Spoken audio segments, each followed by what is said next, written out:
Welcome to the Create More Intimacy podcast.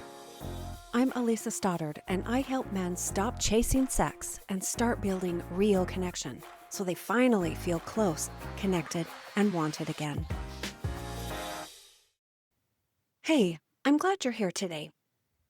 Today, we're going to talk about something that I see all the time with my clients, especially high-achieving, hardworking men. And it's the constant drive to do more, to produce more, to be more productive, to provide, to keep going no matter what. And if you're being honest, you're probably telling yourself, I don't even have a choice, really.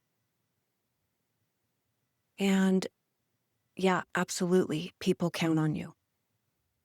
There are bills to pay. There are deadlines. There are lots of responsibilities.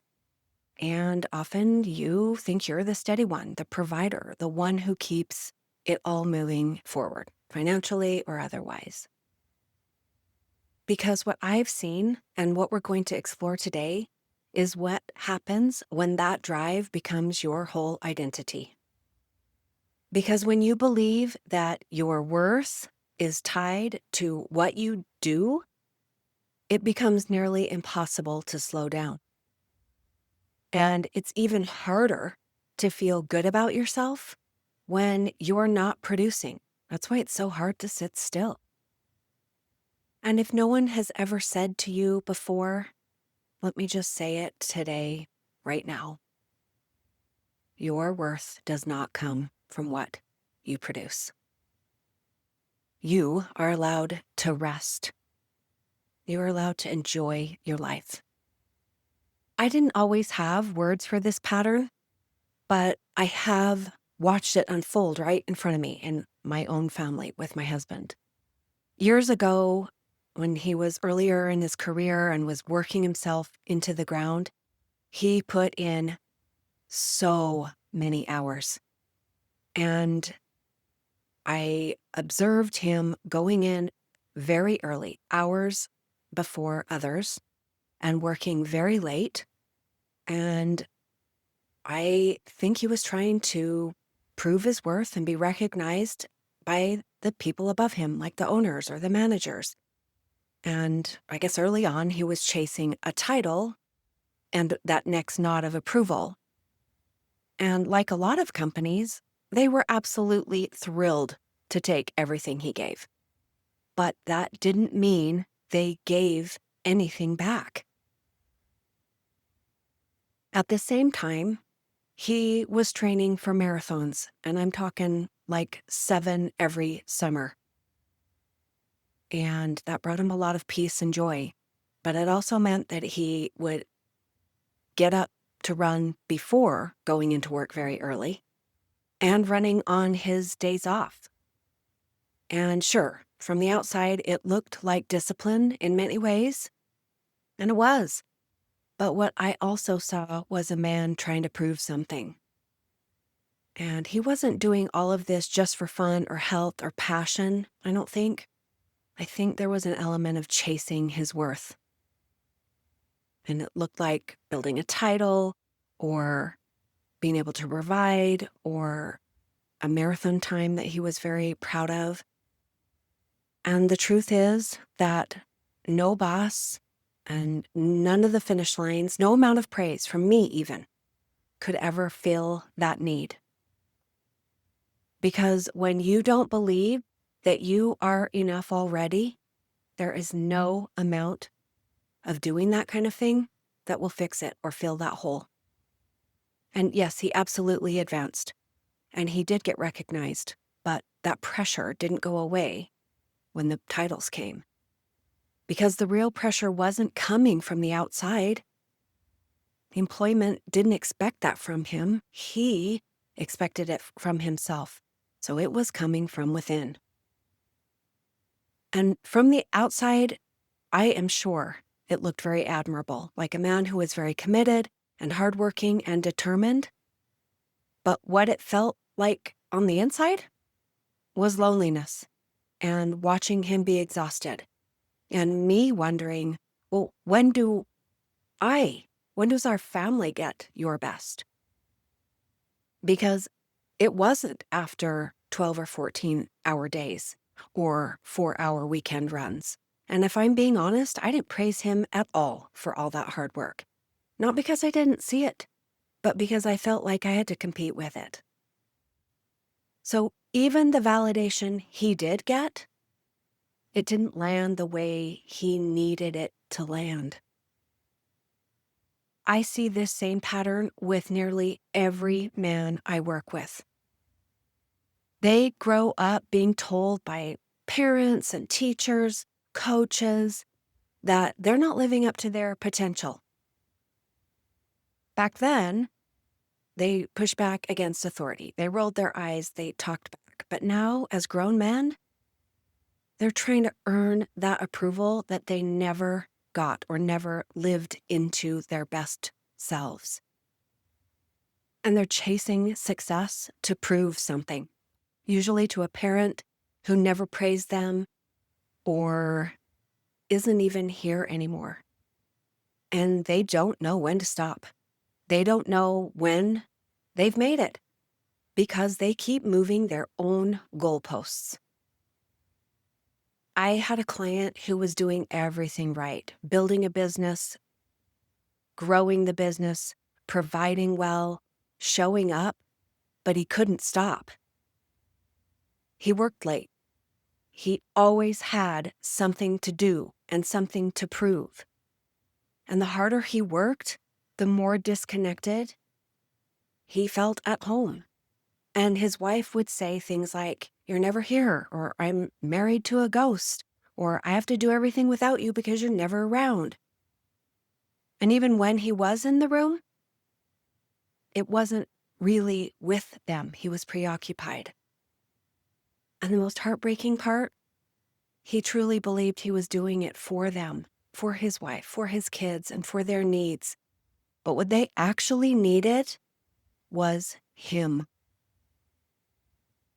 They needed his presence, his affection, his engagement. And because he didn't feel like he was ever enough, unless he was producing, he didn't even know how to give that to them. The pressure to do more and provide more is costing you. It costs you your personal peace.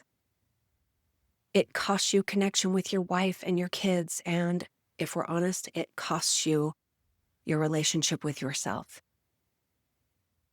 You're so used to producing that you don't even know what it feels like to rest, and you feel guilty if you ever do stop.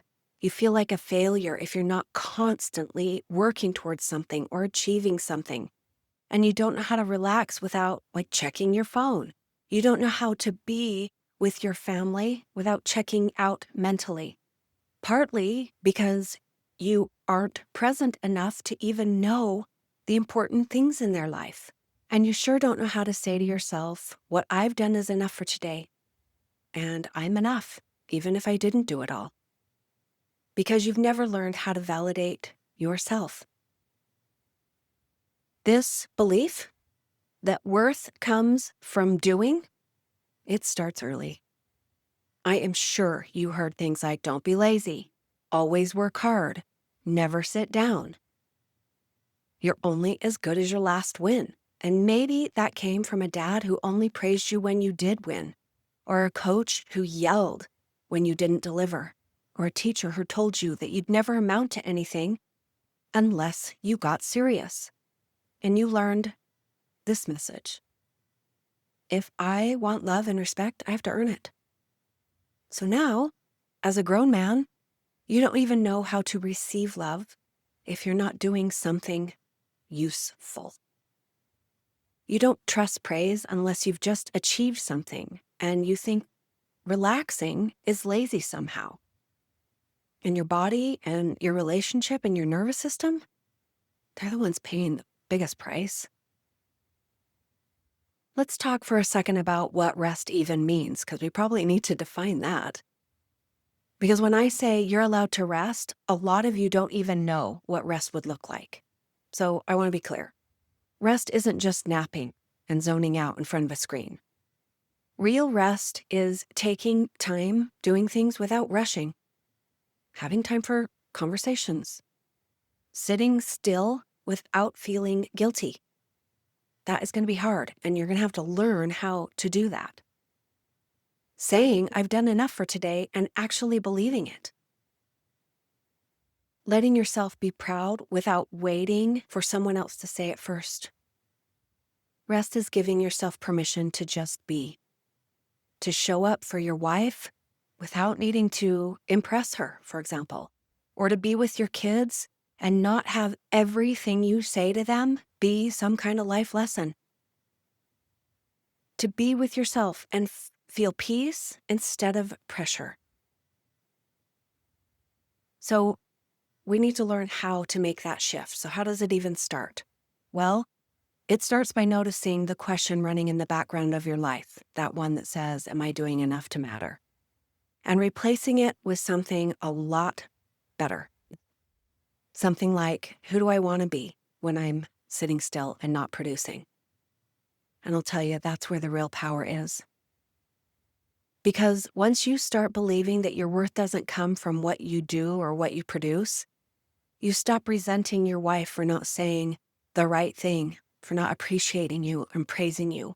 You stop looking for a boss or a client to validate you, and you stop measuring yourself against some invisible, unattainable scoreboard. In essence, what it allows is for you to start living. So here's a takeaway for you. If your worth comes from what you produce, then when is it enough? And if it's never enough, maybe that's a sign that your worth isn't in what you produce. You've done plenty. You've already done enough. You just need to start seeing yourself that way. Thanks for being here. If this resonated, come back to that question and ask yourself honestly, when is it enough? If you're ready to break this pattern, this is what I help men do every day. Take care of yourself. We'll see you next time. Thanks for being here. If something in this episode hit home, don't forget to subscribe and leave a review. It helps more men find the support they need. And if you are ready to get help or take the next step, you'll find the link to book a free call in the show notes. I'll see you next time.